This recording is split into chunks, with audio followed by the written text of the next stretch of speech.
안녕하세요. 딱딱하고 재미없는 뉴스를 쉽고 재밌게 꼭꼭 씹어드리는 시사건건 볼스형입니다. 자, 이번에 다룰 이야기는 윤석열 총장 징계 효력 정지 가처분 신청 통과 인용 이야기입니다.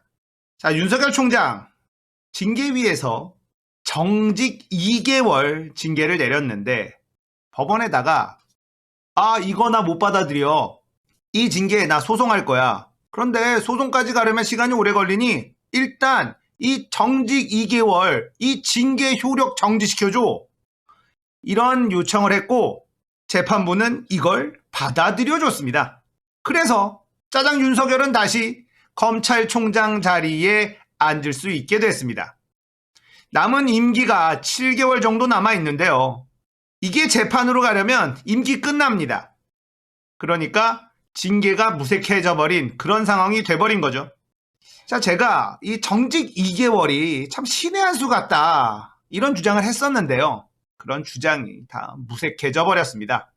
법원에서 이 가처분 신청을 인용해 줄 거라고 예측한 전문가들이 그리 많지 않습니다. 정직 2개월이라는 카드가 꽤나 절묘했기 때문이다. 이런 주장이 많았어요. 하지만 사법부는 윤석열의 손을 들어줬습니다. 자, 그런데 이 사법부가 왜 윤석열의 손을 들어줬는지 판결문을 좀 들여다보면요. 이 판사가 정말 비겁하다라는 생각이 들어요. 윤석열조차도요. 이 징계위에 회부된 이 많은 안건들, 이 안건들로 시비를 건 것이 아니라 절차적 문제가 있다라는 걸로 시비를 걸었어요. 이 얘기가 뭐냐면 판사 사찰이라든지 정치적 중립이라든지 여러 가지 이런 안건들을 가지고 시비를 걸기에는 본인이 불리하다라고 생각했었습니다. 그래서 이 징계를 내리는 징계위, 이 징계위가 꾸려지는 과정, 징계를 내리는 과정, 이 절차적 문제를 계속 시비를 걸었어요. 절차적 문제가 있으니 이 결론도 문제가 있는 것이다 라는 쪽으로 포커스를 잡았죠. 자, 이 판사가 내린 판결문을 보면요. 절차적 문제가 없다라고 얘기가 나오고 있습니다. 그리고 판사 사찰도 문제가 있다라고 얘기를 하고 있습니다. 그런데 윤석열의 손을 들어줬어요. 이상하죠? 검찰총장으로서 정직이라는 징계를 받게 되면 예상하지 못하는 손해를 입게 된다라는 걸 들어줬다라는 겁니다. 이 판결문을 들여다보면 말이 안 돼요. 이쪽에도 싹 걸쳐놓고 저쪽에도 싹 걸쳐놓은 다음에 윤석열 손을 뿅 하고 들어준 이런 모양입니다. 그래서 그 판결문을 쭉 보고 있으면요. 참 비겁하다라는 생각이 듭니다. 자, 그리고 어제는 나경원에게 고발됐었던 12건인가요? 13건 모두 검찰이 불기소 처리해버렸어요. 검찰의 이 힘, 기소하지 않을 수 있는 힘, 참 대단하죠. 지금 국민들의 불만이 터져 나오고 있습니다. 더불어민주당에 대한 답답함이 터져 나오고 있어요. 이낙연 대표에 대한 답답함이 터져 나오고 있습니다. 거기다가 이 커뮤니티에는요, 신나서 날뛰는 벌레들이 엄청나게 출몰하고 있어요. 제가 주로 보는 보배드림, 딴지일보, 클리앙 이런 데까지도 벌레들이 엄청 출몰합니다. 신났어요. 아주 잔치가 열렸습니다. 다음 댓글은 네이버와 비슷해진 지 좀 됐습니다. 자, 이 정도로 십자포화를 때리면요. 깨어있는 시민들이 아닌 그냥 하루하루 생활하는데 급급한 시민들은요. 흔들릴 수밖에 없습니다. 제대로 된 정보를 제공해주는 곳이 없기 때문에. 하지만 우리가 누굽니까? 이대로 물러서지 않을 거잖아요. 정경심 교수의 4년 선고 그리고 윤석열의 복직 이 과정을 보면서 정말 두려움마저도 느껴지더라고요. 제가 구독자 여러분들에게 꼭 드리고 싶은 말씀이 있어요. 우리가 노무현 대통령을 잃었던 그 실수를 반복하지 말자. 그때도 이렇게 흔들어댔습니다. 그때도 정말 온 힘을 다해서 흔들어댔어요. 이 적폐 세력들이요. 정말 모든 역량을 집중시켰습니다. 그때도 검찰, 언론, 국민의힘, 한나라당이었나요? 그 당시에는? 얘네 셋이 똘똘 뭉쳐서 공격했어요. 노무현 대통령의 지지율은 바닥을 때렸고 임기 말에는 아무것도 할 수 없었습니다. 민주당이 답답하다고 손절할 수 있나요? 그렇게 된다면 노무현 대통령 때와 똑같은 역사가 반복될 수밖에 없진 않을까요? 보배드림에 정말 좋은 글이 올라와서 이거 하나 공유해 드리려고 합니다. 제목은 드라마 정도전이 지금의 현실이네요 라는 글이에요. 드라마 정도전 실제 역사이기도 하죠. 정도전은 고려말 불의의 권력의 싸움입니다.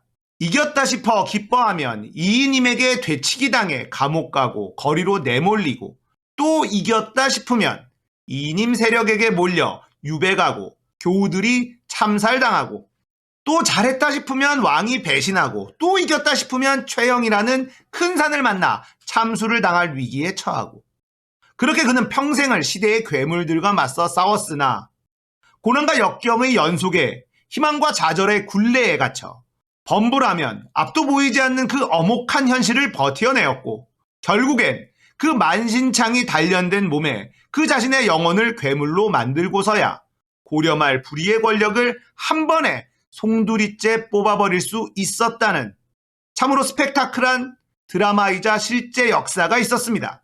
지금의 상황을 다시 곱씹어보니 정도전이 싸웠던 그 엄혹한 세월의 한 절반이나 왔나 싶습니다. 역사를 보니 아직도 너무 멀었습니다.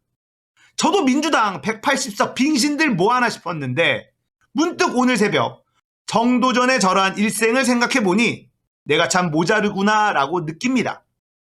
대통령이, 민주당이 아직 괴물이 되려면 시간이 필요합니다. 멀쩡한 상식이 통하는 자들을 괴물이 되어라 한다고 그리 쉽게 되겠나요? 우리 민주 진보 지지자들이 좀 더 유연하면서 진중하게 믿어주고 밀어주어야 할 듯합니다. 민주당 당신들이 불의와 싸워 완벽한 적폐를 도려낼 때까지 민주진영 인사들이 괴물이 되어도 우리는 당신들을 표로서 배신하지 않을 거라는 것을 보여주어야 합니다. 그래야 민주진보 인사들이 좀 더 빨리 적폐들이 정말로 두려워하는 시기가 올 테지요. 자, 이런 글이 올라왔더라고요. 가슴에 와닿는 글이었습니다. 또 아주경제의 장용진 기자가 이런 얘기를 했어요. 쟤네들도 지금 힘들다. 다만 쟤네들은 기득권 뺏기면 다 죽는 거고 그래서 죽어라 덤빈다. 반면 우리는 쟤네들 걸 뺏어오는 입장이니 느긋하다. 지겹다. 힘들다는 이야기가 나온다. 이제 우리도 못 뺏으면 죽는다는 각오로 죽기 살기로 덤벼야 한다. 저는 노무현 대통령을 잃었던 그때의 실수를 반복하고 싶지 않습니다. 제가 시사건건을 운영하는 가장 큰 이유도 노무현 대통령에게 미안한 마음, 그분에게 지었던 빚, 그 부채의식이 가장 큰 동력이라고 말씀드렸습니다. 자, 이제 저들은 궁극적으로 문재인 대통령을 겨냥할 겁니다. 이미 아들 문준용 씨는 뭐만 나오면 시비거리가 되어 도마에 올라가서 난도질 당하고 있지 않습니까? 이들의 전매 특허, 그 주변을 괴롭혀라. 가족들, 친지들, 친구들, 측근들, 사돈의 팔촌까지 털어서 그와 연관시키고 망신 주고 괴롭히고 수사하고 재판 들어가고 질질 끌고 압수수색하고 구속하고 자, 이런 일이 계속해서 이어질 수 있습니다. 우리가 민주당 답답하다 손절해버리면 이들은 문재인 대통령을 노무현처럼 만들 계획을 세우고 진행해 나갈 겁니다. 그리고 그것은 현실이 될 수 있어요. 180석을 가진 민주당이 하는 것을 보면 저도 답답합니다. 그렇다고 저 답답한 민주당 이제 손절한다 라고 이야기할 수는 없습니다. 좀 더 적극적으로 목소리를 내야겠습니다. 이 시사건건 채널이 대단히 영향력이 있는 그런 채널은 아니죠. 그래서 한 번도 안 했었던 더불어민주당 권리당원에 가입하려고 합니다.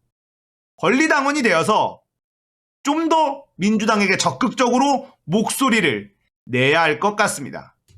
권리당원이 되어서 이낙연 대표에게 충고도 하고 싶습니다. 이제는 그만 엄중하게 바라보라. 엄중하게 바라보고 있다라는 말 이제는 듣고 싶지 않아요. 행동하십시오. 180석 민주당 의원들 행동하십시오.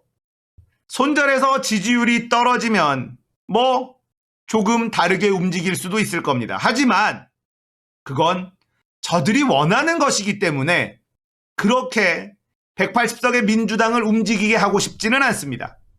자, 이들은 총공세입니다. 그래도 예전에는요, 살짝 눈치를 봤거든요.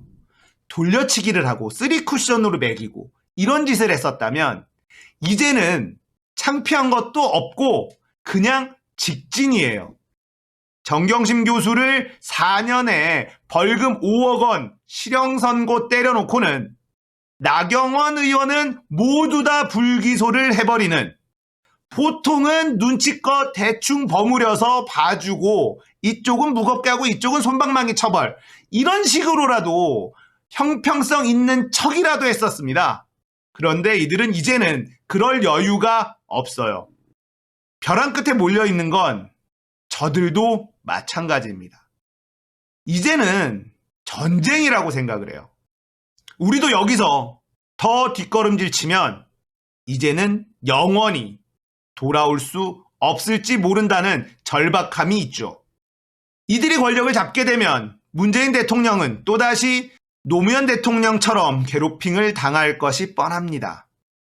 그리고 민주진영의 싹을 다 잘라놓기 위한 작업에 들어갈 수 있을 겁니다. 충분히 그럴 놈들이죠. 어떻게든 개혁을 완수해야 합니다. 그러기 위해선 여러분들 힘을 냅시다. 답답하지만 힘을 내자고요. 희망을 가지자고요. 속 터지지만 실망스럽지만 주저앉지 맙시다. 낙곰수에서 김어준이 했었던 그 한마디, 쫄지마 씨발! 이 한마디를 꼭 기억했으면 좋겠습니다. 오늘 이야기는 여기까지예요. 공감되셨다면 구독, 좋아요, 알림 설정 부탁드릴게요. 감사합니다. 쫄지마!